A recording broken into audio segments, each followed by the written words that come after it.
All right, let's jump right into this explainer. The title really says it all. The 2026 World Cup, David meets Goliath.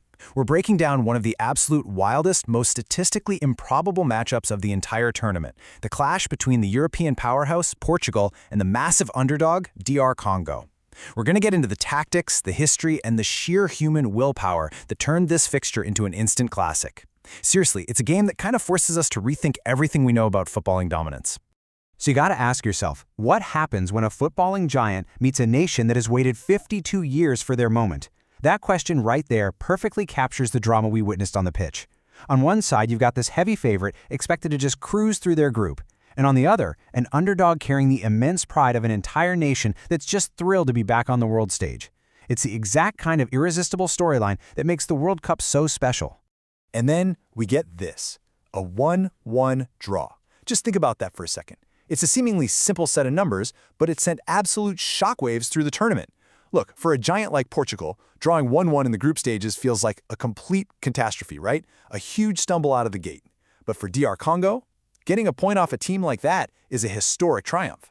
To really understand how the underdogs pulled off this miracle, we have to look at the forces at play right from the opening whistle. Which brings us to the Portuguese football Goliath. Let's start with Portugal. A squad just overflowing with world-class talent and heavily favored to make a really deep run in North America. Talk about asserting dominance immediately. I mean, imagine stepping onto the pitch and the other team literally refuses to let you touch the ball. Portugal set a World Cup record by stringing together an unbelievable 84 completed passes in just the first 5 minutes and 32 seconds. It was suffocating. They were totally in control, and it culminated in a 6th-minute goal by João Neves. At that exact moment, a brutal blowout looked like a very, very real possibility. Moving on to Cristiano Ronaldo's global legacy. You really can't analyze this Portuguese squad without talking about their iconic leader. His journey from sweeping streets in his childhood neighborhood in Madeira to becoming an unparalleled global superstar is just legendary. 41 years and 132 days old. Let that sink in. That makes him the oldest outfield player to ever start a World Cup match. His longevity in this sport is entirely unprecedented. Just to put that into perspective for you, some of his younger teammates and his opponents on that very pitch weren't even born when he made his professional debut. Maintaining world-class physical condition into your 40s in a sport this fast-paced absolutely defies conventional logic. And the historical milestones just keep falling.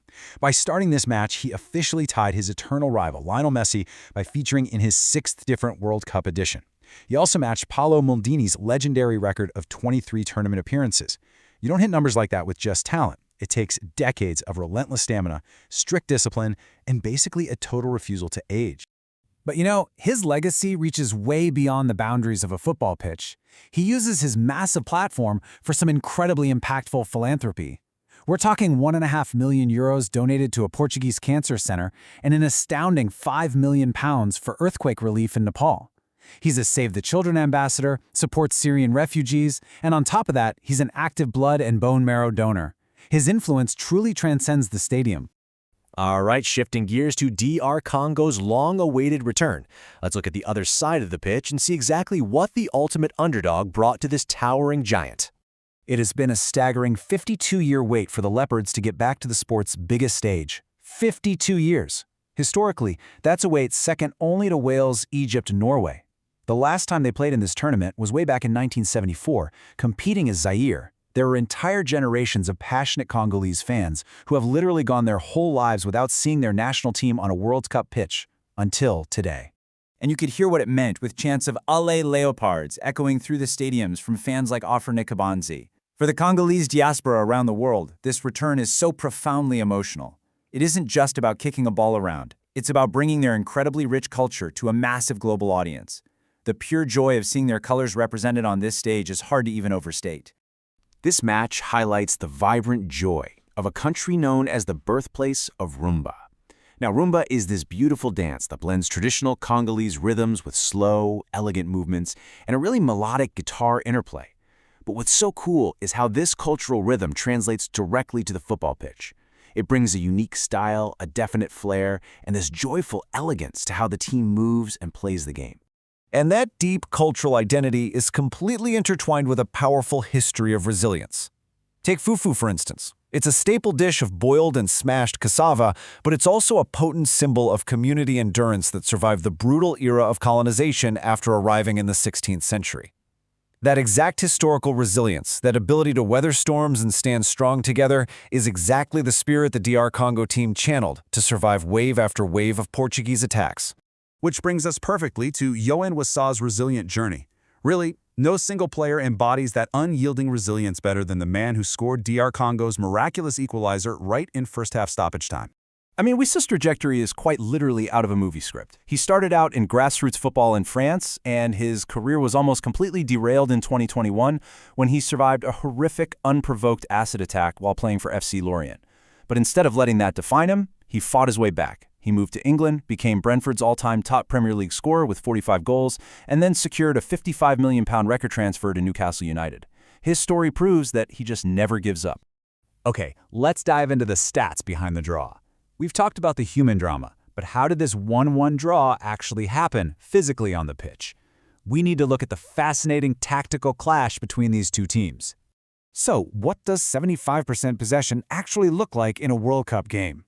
It looks like a total siege. Portugal completed a mind-numbing 490 passes in the first half alone. DR Congo had less than 25% possession. You have to understand how physically and mentally exhausting it is to spend an entire 45 minutes pinned back in your own half, just chasing shadows, while staying disciplined enough not to break. But here's the crazy part. Despite hoarding all that possession, Portugal totally lacked a cutting edge after their early goal.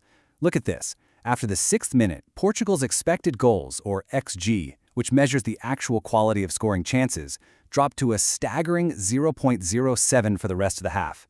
That means despite always having the ball, they were creating practically zero real threatening chances against a fiercely organized Congolese defense. The data here is just brilliant, because it proves DR Congo didn't just get lucky. Think about it. Portugal had the ball 75% of the time, yet DR Congo outshot them 8-7. They even registered a higher expected goals metric of 0.82 compared to Portugal's 0.69. So despite defending for nearly 90 minutes, the underdogs were actually tactically superior when it mattered most. They carried the much greater attacking threat. It's literally a tactical David slaying a possession-heavy Goliath. So this leaves us with a really fascinating question. When possession clearly doesn't equal lethality, is the beautiful game decided by pure dominance, or is it won through passion and resilience? It's a thrilling thought to keep in mind as we watch the rest of the tournament unfold. DR Congo just proved that sheer willpower and tactical intelligence can neutralize even the biggest giants in the world. I can't wait to see what they do next. Thanks so much for joining me on this explainer, and definitely keep your eyes peeled for more World Cup magic.